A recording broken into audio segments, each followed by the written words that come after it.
This lesson's about scientific notation, and what we see here is some big numbers, right? The whole point of scientific notation is to try and make these big numbers a little bit more usable. So first of all, we need to be able to convert these big numbers into scientific notation, and then in a future lesson we'll look at how we can manipulate those numbers while they're still in scientific notation, because it's actually quite an easy way to do some calculations with big numbers. So this number here has many digits, but the first thing we need to remember is where the decimal place is in a whole number. So in a whole number, the decimal place is always at the end of it on the right-hand side, right? So we've got a decimal place here. And what we're trying to do in the scientific number is we're going to move this decimal place to here, okay? And then we are going to say that that number is worth something multiplied by 10, or multiplied by a power of 10, okay?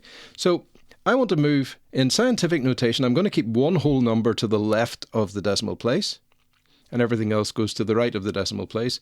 And then I'm going to use the power of 10 to say where the decimal places come from, essentially.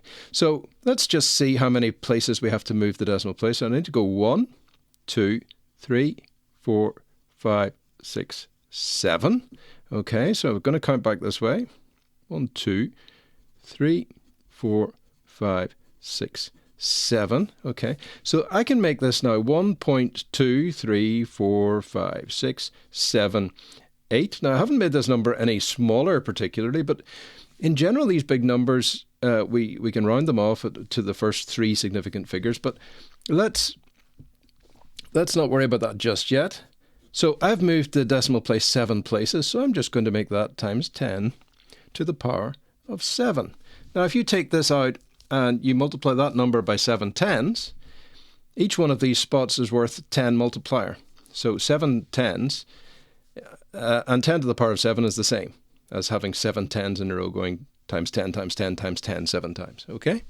Here's a one that we would see more likely because we've rounded off a number.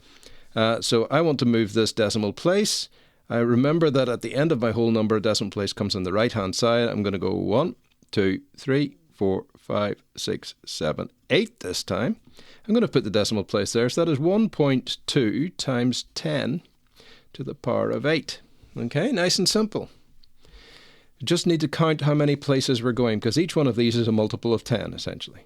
Right? Here's another one. 7.5 times 10. So you can write this out. I'm going to put my decimal place here. The decimal places come from here. And I'm going to go 1, 2, 3, 4, 5, 6, 7, 8, 9, 10, 11. 10 to the power of 11, okay? Now remember, these powers are all positive. And that's because these numbers are all big numbers. They're all greater than 1. All right?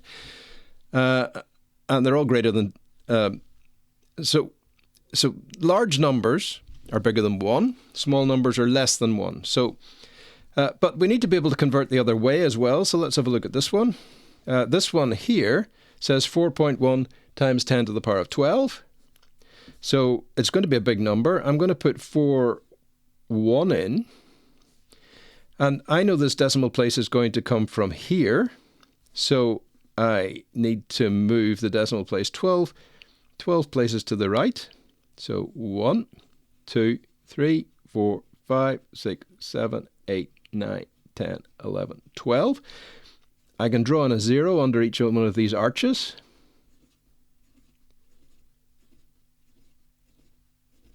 And that's my number. I can put the decimal place there, right? So the number is 4, 1, 1, 2, 3, 4, 5, 6, 7, 8, 9, 10, 11 zeros.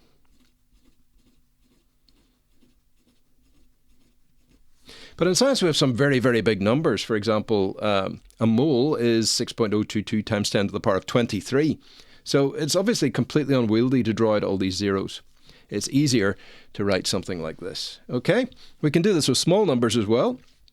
So in this case, what we're doing is we're moving the decimal place from a position in the number over to the left this time, and we're going to move it to the right of the digit. Remember, we always want one whole number to the left of the decimal place. So in this case, I'm going to go this way, 2, 3, 4, 5, 6. So I've moved 1, 2, 3, 4, 5, 6. So I'm going to make this 6.0.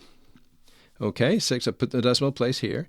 6.0 times 10 to the power of, now, I'm going backwards here. I'm making the numbers smaller. So this means I'm going to use the reciprocal. I'm going to multiply everything by 1/10, and I can power that by using a negative. So it's a bit complicated.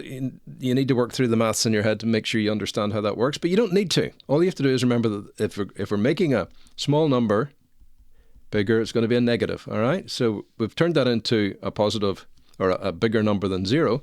So I have to go negative here, which means 10 to the negative 6, okay? This one again, just another example, 1, 2, 3. I don't want to go there. I want to go between the 1 and the 5, right? This one we had to go past the 6, but we need one whole number to the right, so 1, 2. So it's going to be 1.5 times 10 to the power of 2. And this one here, just going backwards, so this, in this case, I've got 3. I'll put this over on the right this time. Decimal place is coming from here. I need to go -4, so I'm going to go to the left. 1, 2, 3, 4. My decimal place is going to go there, and I'm going to put in a 0 in each of these places. 0.1, 2, and 3. That's the number. Okay?